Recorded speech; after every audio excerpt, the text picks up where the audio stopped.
And this is also a CNN News 18 exclusive news break. Now, top intel sources also suggest that internal issues are possibly led to this attack, and it was internal issues which distracted Israel to take a long view, and domestic politics was one reason possibly Israel couldn't understand the situation, and Israel was distracted due to the internal matters from long time. So this is what the top intel sources have told CNN News 18, that internal issues could possibly the reason that Israel was distracted and couldn't understand the situation. We have CNN News 18's Abhishek Jha with us on this story. Abhishek, internal matters are being said that it could be the reason behind Israel not understanding the situation and not looking into the matter of intel failure.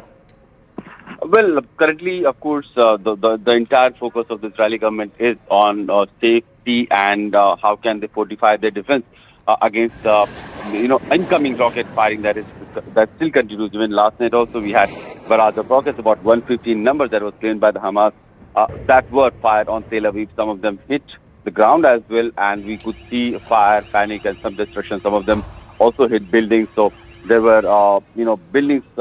Some of them damaged. So the chaos is very much on the ground right now. Defense forces are trying to ensure that the basic amenities are not disrupted. Electricity, medicine, water, food supplies are maintained across the region. And at the same time, how can maximum defense forces can be deployed? We have seen, all the reservists have been called back.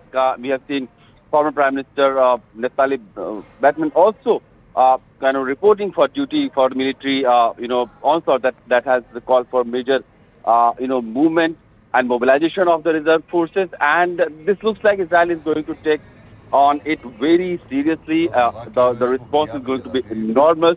Unfortunately, several of the casualties are going to be on the civilian side because the Hamas militia, they are also making their hideouts in very dense civilian areas. So when Israeli forces will be trying to, neutralize them, there will be several, civilian casualties, and this is going to be the result of the war. We have seen several Israeli civilians also being killed by Hamas in the indiscriminate firing and blasts and all sorts of rocket attacks that they have done in the last 24 hours.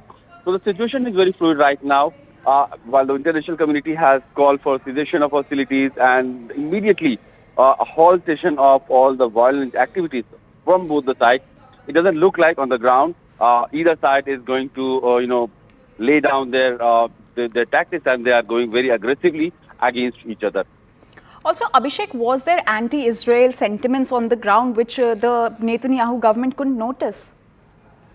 Well, there has been a lot of anti-Netanyahu sentiment in Israel because of the judiciary reform he has proposed in the last few months. We have seen almost every week Israeli people have been marching in the streets on the weekends, protesting the proposed judicial reform that Netanyahu is trying to bring in.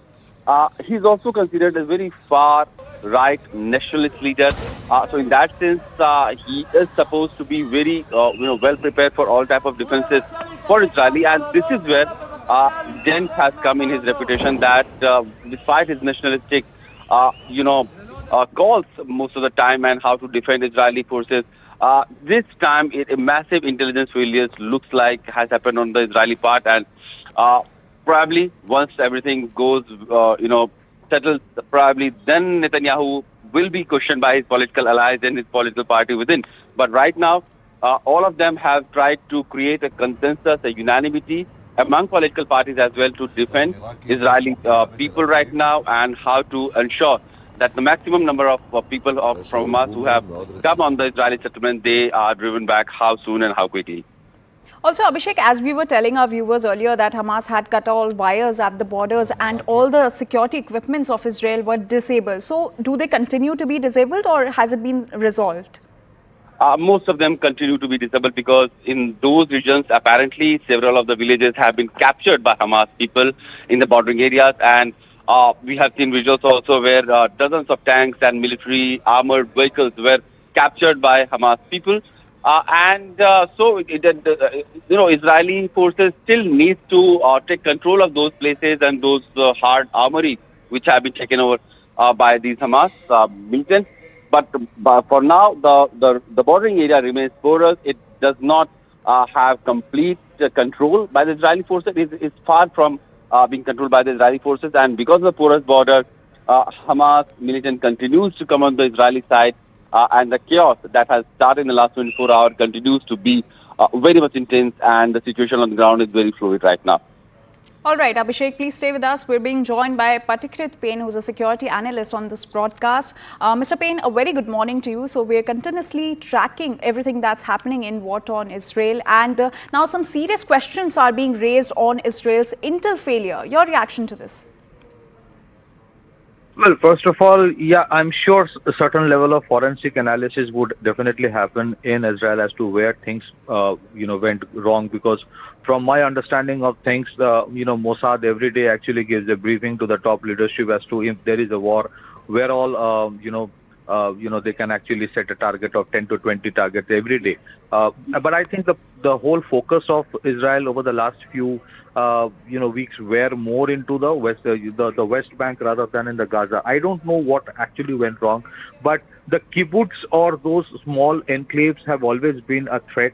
However, what has happened this time was not a terror attack. It is a military-grade invasion that has happened. When 5,000 rockets are launched, it cannot be called a mere terror attack. And I'm sure if this time the rockets somehow did have certain kind of capacity to outmaneuver the air defense systems of Israel, somehow the technical surveillance on which Israel always had a lot of edge, somewhere it has been blunted. Maybe there was external support, because if you actually launch 5,000 rockets and many of them falling on their targets, that means it requires a lot of logistical preparations, intelligence inputs, coordination, and I would not be surprised if certain other countries and their agencies worked in tandem with Hamas to make sure it actually happens. But let me tell you a bigger point. The bigger point is Hamas not only did this attack, they videographed the brutality with which they killed innocent children and women, the manner in which women were kidnapped, children were kidnapped,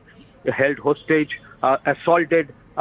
These things were videographed, put on social media. I think they deliberately did on the purpose so that the retaliation by Israel as and when it starts will be very, very brutal and ruthless. And the same Hamas would then videograph the same photographs of the people in Gaza Strip being killed by bombing and everything else.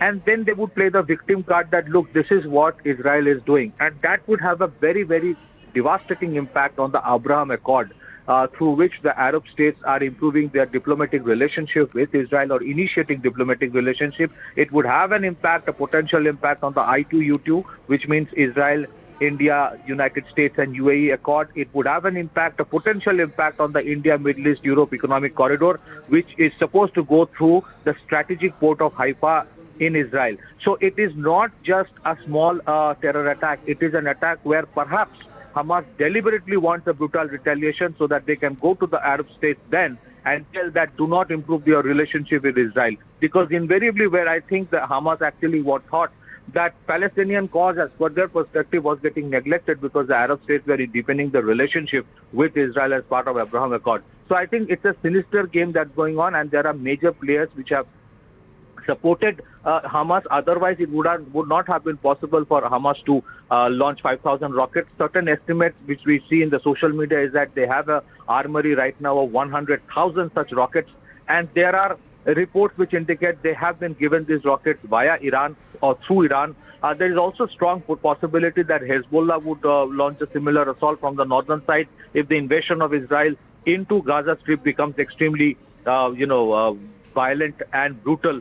So we are looking at a very, very precarious situation whose impact on the price of oil would definitely be very, very profound, and it would no more remain restricted to a regional conflict, but a conflict which has far, long and deep ramifications in terms of rise in price of commodities, in terms of Abraham Accord getting completely going haywire, in terms of India Middle East Economic Corridor being jeopardized at least for the short term, if not the long term. So it will all depend upon the longevity of the assault and the counter-assault by the Israelis. If the war continues for a long time, then it's going to be bad